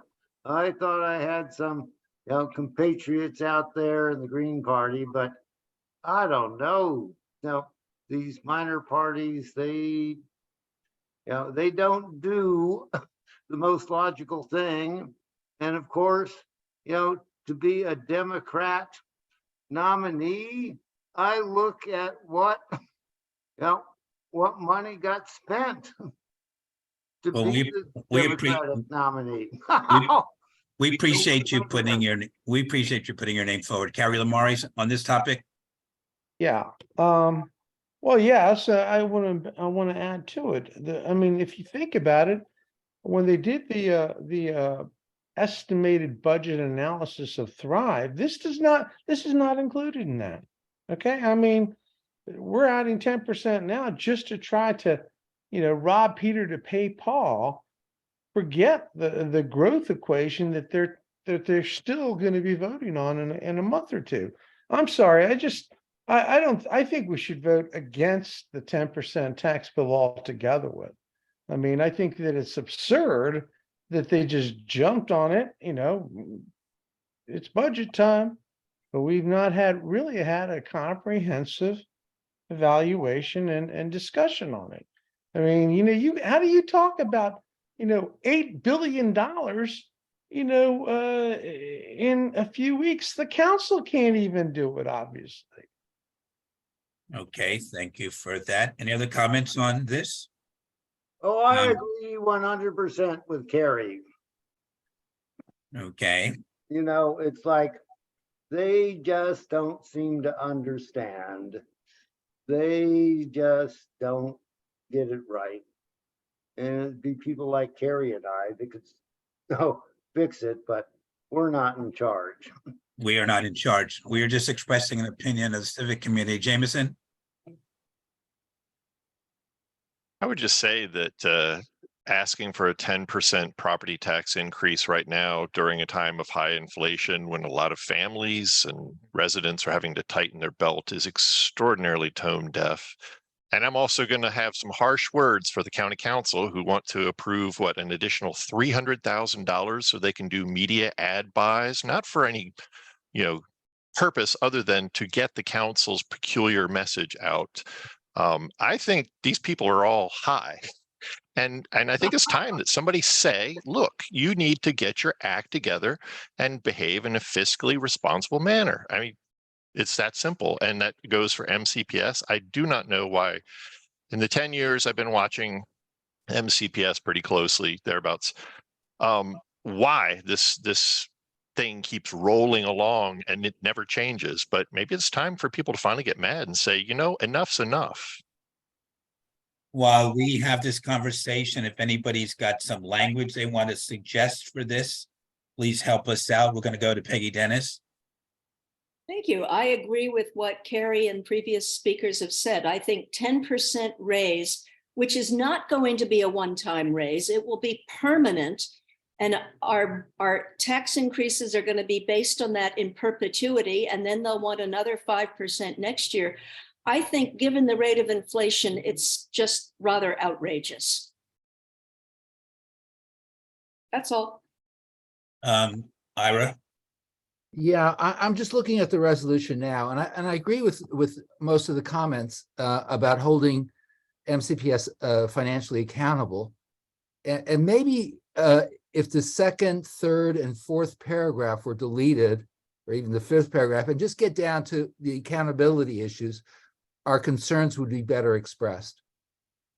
In other words, we're not, we don't have to give lip service to, yes, they should be better trained in math and reading, and the east side of the county should be, better equipped, et cetera.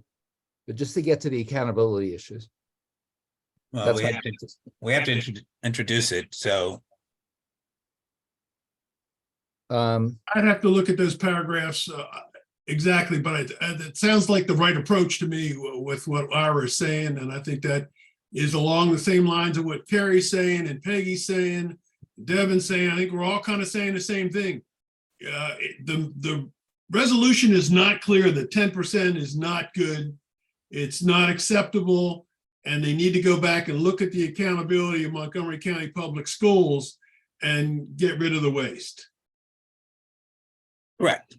So it doesn't say anything about the tax increase. I was offering it up as an opportunity now for you to express opinions pro or con. I think it's useful for people to have the introductory information about how much it is and what it's for. Well, everybody is supporting greater accountability. That is correct. Well, more than a greater accountability, we're dealing with an assessment increase as well. I mean, you're talking about the rate, the tax rate, 10%, and you probably have 14% tax assessment increase this year. Right. So really, you're up to a 24% property tax increase. No, I'm sorry. Well, just make a constructive suggestion, because that's not. I mean, it's just a foolish proposal. Like I said, it's cyclical. Every 30 years we go through the same damn thing, and there's been no real analysis. Office of Management and Budget, they couldn't address a $3 billion Thrive proposal. Do you really think they analyzed an $8 billion budget and knew where, how much money they were spending on all of the different, the accountability? Do you really believe? Geez, I don't even think that they had the wherewithal to be able to analyze an $8 billion budget. I'm sorry. Okay, thank you, Carrie. That wasn't really on topic. Karen Cordry. Well, Alan, I'm still here. Okay. And I just gotta say, Devin referred to you several times, okay? So let's some other people talk. One of the questions, are we going to try to finish this tonight, or we could be here for hours, or would it be helpful for Carrie and a couple other people to get with Alan and try to, if you guys want to rewrite this thing and send it around, and then we can have people. No, I'm not going to stretch it out. I'm just making. I'm not asking you, Devin. I'm asking the group as a whole. Because, I get muted. You don't want to hear me. You're afraid of what I have to say. Thank you, Devin. Thank you, Devin. That's not helpful. Liz Joyce. I think perhaps we could list the accumulated taxes that have already been enacted, that we've talked about, the recordation, the impact taxes that Adam Pagnucco wrote about today that have already been enacted. And I have a question as well as my observation. There is a certain time that the budget must be passed, right? So they have, what's the deadline by which they need to? Oh, Carrie. Now we're muting you. I think if we could say we could list in view of this tax, and this tax that has already basically gone into effect, these huge increases. We advocate increasing accountability and oppose this. And don't say what percentage we want. It's not our job to do this analysis. It's theirs. That's what we're paying them for. But and until a greater accountability and a further analysis is done, we oppose this tax. Don't say what amount, just this property tax at this time, something to that effect. Karen Cordry, Oh, I'm sorry, I'm not. Ira, Let me propose deleting the 2nd through 5th paragraphs of your resolution and submitting it that way, because that really talks about our concern for accountability and transparency. so what's the first paragraph that you would have? First paragraph would stay the same? Yeah, and the then- first paragraph would stay the same, and then I would delete the 2nd through the 5th and then pick it up again at whereas delegates of MCCF have expressed concern about the transparency and accountability.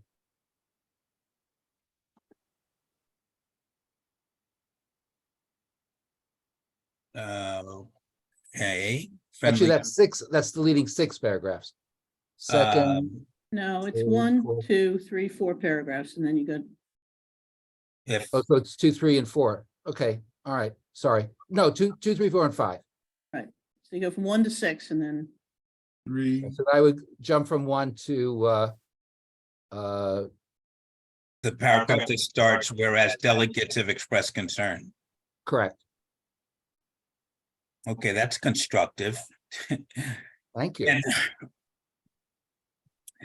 I mean, really constructive. And to everybody's point, I think that the language that Liz suggested, which would note all of the proposed tax increases that are being laid on the table right now, that does put, the property tax into perspective, and perhaps we can agree on most of this and then come back with a whereas clause or a resolve clause that talks about the amount of taxes.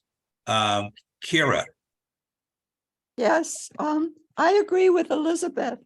I think we need to add the part about, too many taxes, this and that.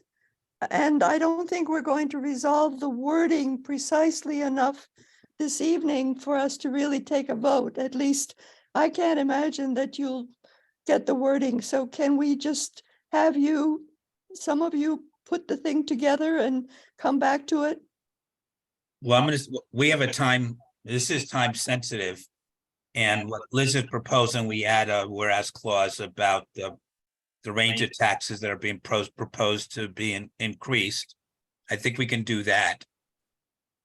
And Alan, it strikes me that the other part that Liz had in there maybe is that, and on that basis, we believe the combination is too much. I mean, I guess people want to say that. Yeah, just something to the effect that this is ill-considered and we could find the words. I don't think it's ill considered. I think the point that you made, that there's a series of taxes that are going up, and in its totality, this is a lot of money. I think we could agree with that. And I hate to be a terrible cynic, but we know what will happen. They always ignore our resolutions. They sometimes don't even include them in the council minutes. No, but we so have to express our view, so we we have don't to do our care. best. We have to do Right. our best, and it's difficult to remain. Well, this is important because our voice, which we hope to amplify more in the next year, because of the extraordinary mismanagement, that this is a group of rookies. Well, they're not rookies. They're not rookies, Liz. Carrie Lamari, something else on this? Well, yeah, but you're going to say it's off topic, but I'm going to say it anyway. There's 2 ways you can handle funding a government, and I said this in the piece. You can raise taxes and create new taxes, or you can create economic growth, economic development. I mean, that's what I've tried to say. This is not comprehensive. You know, Right, it's no, but we're not, come on, Carrie, come on, Carrie. Alan, Carrie, this is, Alan. we're not writing a comprehensive Well, you know, I'm resolution going to vote trying to against this address all the proposal problems because in the county. I'm going We're to vote not against doing this that, proposal right? because I just don't think you've got. I don't think you're hitting the nail on the head. to be Yeah, so quite we've heard from you. Karen, one more? Oh, I think I should keep blowing my hand. I mean, I think just the point is that I think you're going to need to do the quick redraft, send it around to a couple of the folks that have made a number of comments and see if you can get some feedback and then send it out and people can sign on to it or not sign on to it. I think that's the only way we're going to get this resolved and get it in. Have people sign on by the end of the week. I know they're doing budget hearings. All Well, this week. I was going to approach it a different way. I was going to propose that we take, was it Paul's suggestion? I'm confused now. Paul's suggestion? No, it was Ira's suggestion. Ira, was it? About taking those paragraphs out of the preface and then including everything else, plus another clause that says we're concerned about the myriad taxes that they want to impose this year, and we think that the 10% is too much. Right, and it's just the general overburdening on the taxpayer. Right. But I think there was also a stress on accountability, and I think that's the one thing everybody can agree on. There's no accountability, and that there needs to be. Right. Right, and most of the resolution clauses were about accountability. So the proposal on the table, I take Ira's suggestion, it's a friendly amendment. It would be to eliminate those several paragraphs in the front, and then for our executive committee to come up with a phrase that talks about the excessive burden on Montgomery County taxpayers. How does that sound? Sounds good to me. Thank you, Paul. That helps. Liz, Joyce, that helps too. Any further discussion on this? We can't do it. Paul, are you raising your hand again or just? Paul? Just wanted to agree with you. That's all. Okay, Chris, do you have anything you want to say? Because I can't keep up with the chat. No, I just dropped in a note of clarity. I think I generally agree with everybody that the 10%, we're a one-time raise of 10%, that would be fine. And talking to my neighbors, I think there's worry that it's going to be 10% this year and then 5% next year, and then 5% the year after that, because they're not bringing spending under control or limiting borrowing. So I agree with all of that sentiment. I think that there's an underlying issue that we haven't really brought up, and I don't necessarily need to get into the nitty-gritty details of it, but I think that we have a system where the Board of Education is not set up to do adequate oversight because they don't have staff in the way that the council has professional staff. And right now the superintendent has an enormous amount of sway and can pretty much do whatever they want to do. And so I think that it might be fruitful to, at some point down the road, push on that question a little bit about, staffing up and beefing up the Board of Education to be a better check on the superintendent of the district.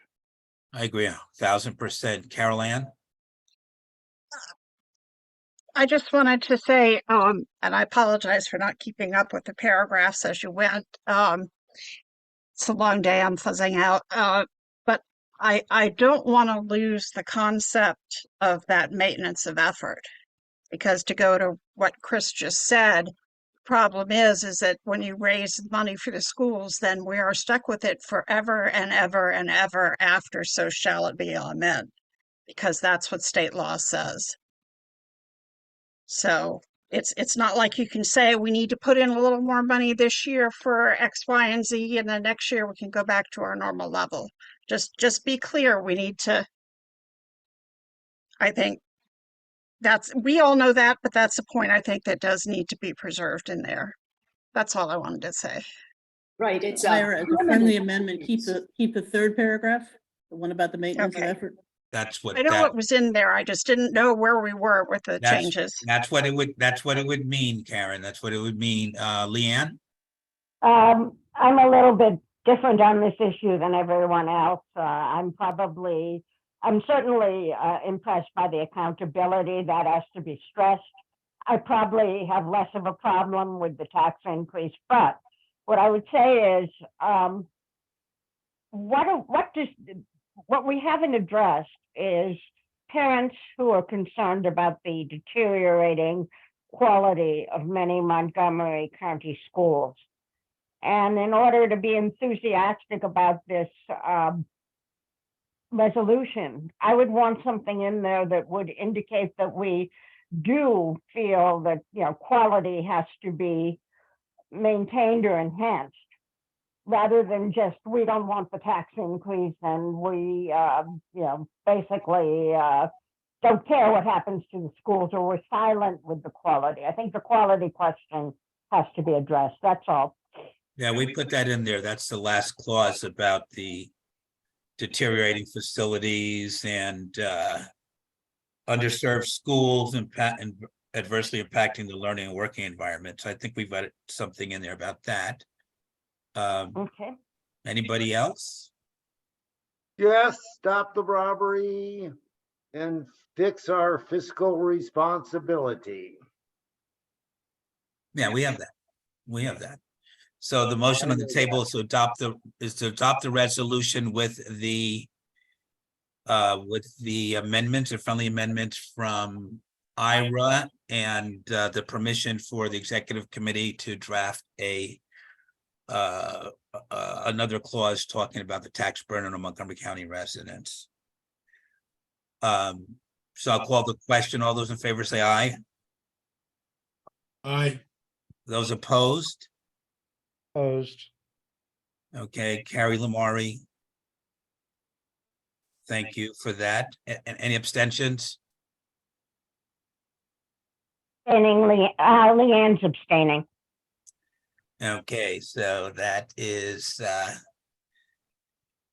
Karen, how do you want to do this?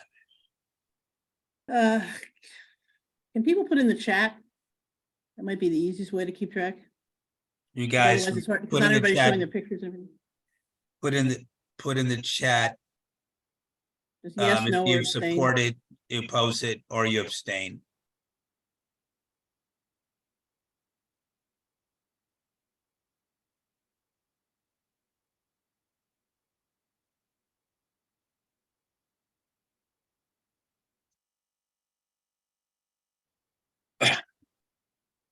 And Alan, that'll all be saved when this is recorded, right? So I can pull that up at the end or something.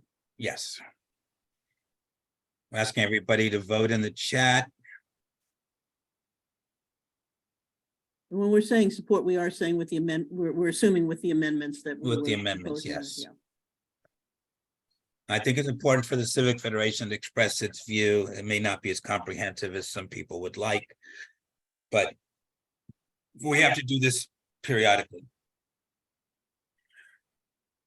So go on, Pat Tyson, with the support of the redraft. Thank you.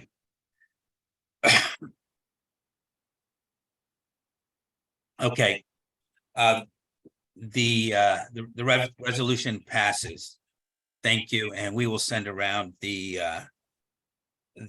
edited version for your review, and we'll also put it in the next newsletter. Thank you. I knew that was going to be a good conversation. A couple of us, we've got 10 minutes left, and I guess we just want to make some announcements about two things that are in front of the county council. Not sure where you are as individuals on both of these issues, but I'll ask Liz to Liz, where are you? To try to briefly and succinctly explain the issues around the OPC and about the planning board chair. And for the rest of you, I would commend to your attention the May newsletter or our testimony, Liz's testimony, my testimony. I don't think Peggy's testimony is in there. Peggy, is it? Well, we can't hear you, so I'm assuming it may not be there. And then an interesting letter by a guy named Robert Dyer, Yes. who does a blog, and he did a pretty comprehensive analysis and opinion piece on the public hearing before the, what was it? It was the full council, I guess. It was the full council. on this particular issue. The Go hearing, ahead, Liz. Reasons Bill. Well, I'll be as succinct as I can. We our organization has consistently supported funding the Office of the People's Council. It was last funded in, I believe, 2010. And in 2008, the Office of Legislative Oversight suggested a few tweaks to the statute and suggested that the council needed to do that. So for 10 years, they did nothing. And then 2 years ago, Mark Alwick put it in his budget. They did not fund it. And this year he put it in his budget. And in response, Andrew Friedson drafted a bill to remove the entire concept from the statute and to substitute a technical assistance office for an office with technical assistance and an attorney to help people approach whatever questions they had about zoning. We testified at that. The testimony was excellent. Alan's was superb. You really ought to read it. And everybody had meaningful things to say. And it was, if you were looking at that from above, you'd say it was a slam dunk, that there was no way that this should be passed. However, I spoke with Friedson yesterday at length, and he told me that he considered his bill a compromise, which actually it is an attempt to gut the entire office. And he plans to, I don't know what he plans to do. I assume that he might not push to have his bill passed, but they probably won't fund it. And there was a hearing this week in which Meredith Wellington appeared before the Planning, Housing and Parks Committee, which is Friedson, Juando, and Fanny Gonzalez. And they were, I don't want to mischaracterize it, to my mind, they were utterly abusive. They told her that it was the county executive's job to suggest ways to amend the definition of the office. It was not theirs, and that because the county executive had not done what they have described as his job, they don't know what they're going to do with it. But it was a very negative hearing. So this is where we are. We don't know what's going to happen. I would suggest they will just maybe not push for Friedson's bill, but maybe not fund the Office of People's Council. And I'm going to write a response for a group, and I can share it with anyone who wants to see it. And then the other issue is the planning board chair. The two final contestants, final candidates are being considered are Hans Riemer and a gentleman named Artie Harris, who is the vice president of the Housing Opportunities. The Montgomery Housing Partnership. And he has an interesting and diverse background. And he is, I mean, from my point of view, what happened over the last 3 years is the responsibility of Hans Riemer, and it would be most unfortunate if he were appointed, but we don't know what's going to happen. And I think they'll do a vote soon, and anybody who has any opinion should write the council. And I would start stressing the strengths of Mr. Harris, and we have letters to that effect that we can share with anybody. But he's very capable, and to my mind, what his greatest strength is that he obviously is willing to listen to people. And he also mentioned in his interview that he thinks that our county should look at what has happened all over the country for any measure that we want to enact. And that is something that our current leadership is not interested in, and certainly Riemer has passionately opposed. So this is where we are. We don't know what's going to happen with either of them, but the stakes are enormous. So, especially with the council chair, I mean, the planning board chair. So the point of bringing that, so yes, thank you, Liz. So the point of bringing that issue up was that those of you feel very strongly, I see some hands are raised. Please take advantage of this opportunity to contact your county council member and the at-large members to express a view both about the Office of the People's Council and about your preference for chair of the planning board. I didn't think we could get a consensus view about that latter issue, but on the issue of the OPC, there's a strong consensus in the civic community that we should have it, and they shouldn't take it out of the code and come up with a new office. That's a paper tiger that the Office of Legislative Oversight says would exacerbate racial and social inequities and be a boon for white developers. I mean, that's what it says. And they might have been backing off a little bit about it. So if you haven't contacted the council members, please do about both of those issues. There's some hands up. Let's see what happens now. Leanne? Okay, first of all, I want to agree with everything that Liz said. I can post a form letter that people can, on RD Harris, that people can send out, but they only have to put in their name, address, and the date, so, and email. So that would make it easier to contact the council. And what I would have to say is the council's letters, they don't seem to have a problem with there being form letters. So if you're signing a form letter, such as the one I might circulate, I don't think that's problematic. This is a slight, just another update today. We won a bit of victory. It was very nice that the council agreed to freeze the money for any changes to Little Falls Parkway. So I know that a few folks in this group have signed on to that letter for that, and that's just a bright spot. So I thought I'd mention it. Thank you, Leanne. Jameson?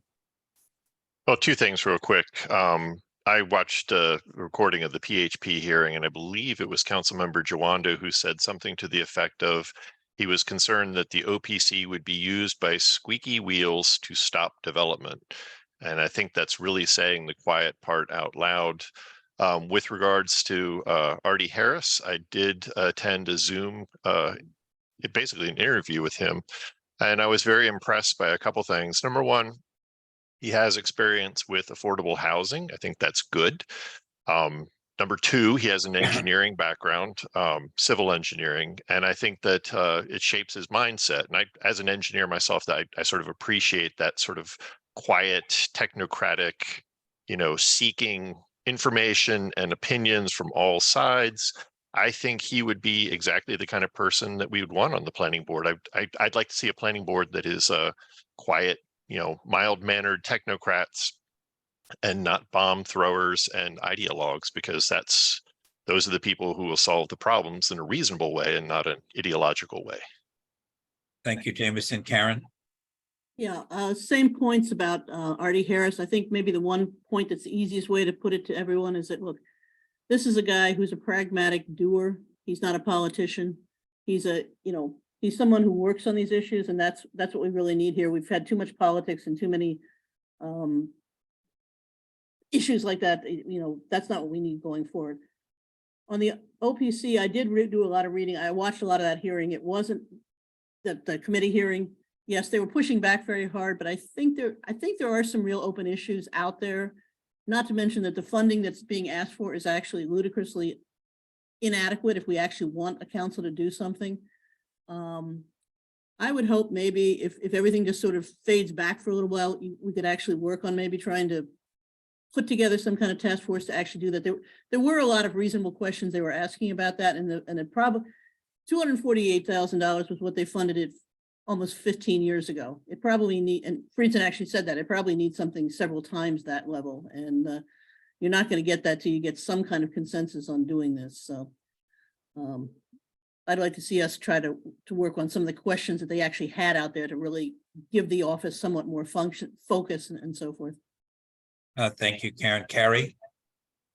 Yeah, the real issues that I had with that housing and planning meeting was two. Their obfuscation.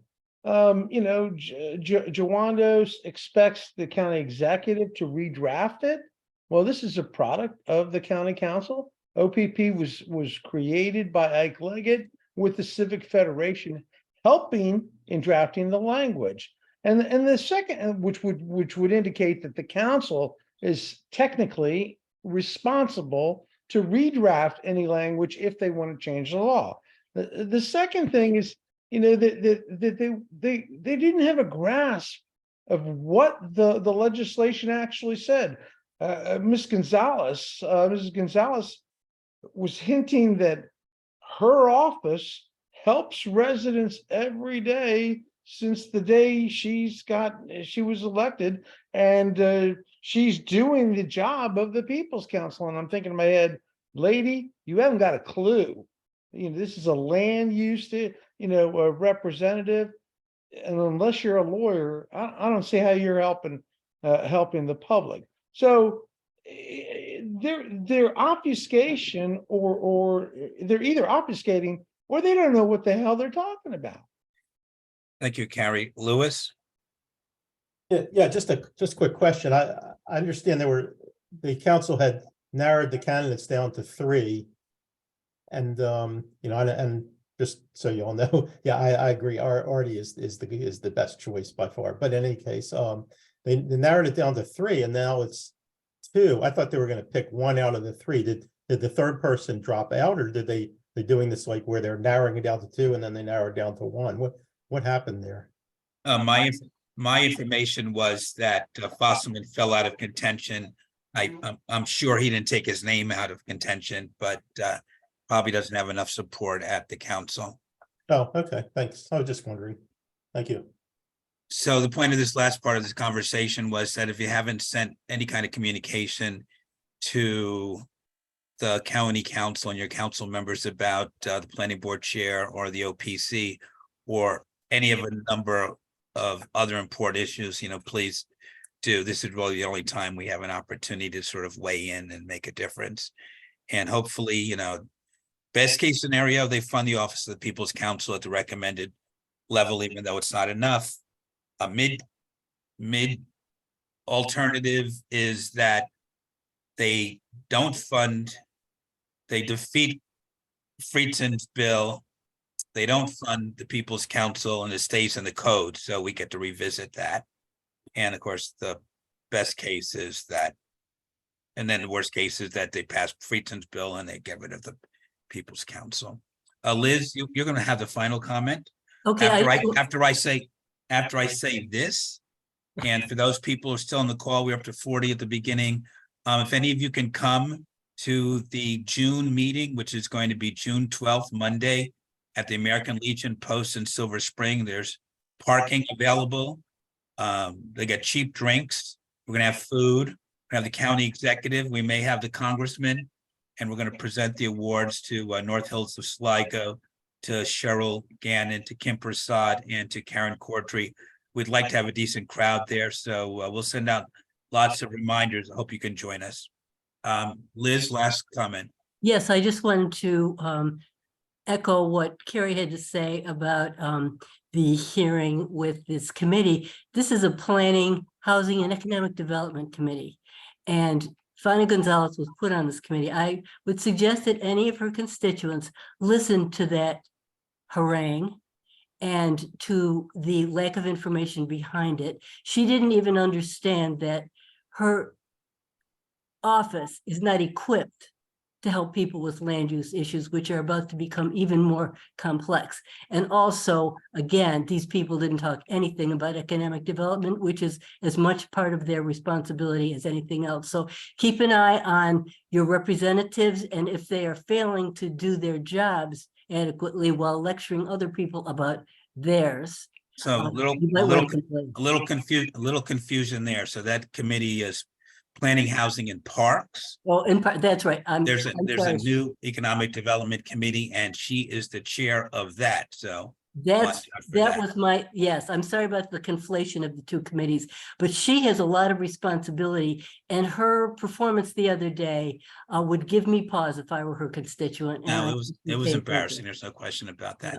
Well, that's it, everybody. It's 10 o'clock. We're going to hope you enjoyed the conversation about stormwater and rain gardens. We should let information get into our neighborhoods about the rain garden piece and getting money from the county council to support that. Thank you all for joining. Thank you, Peggy, for organizing that.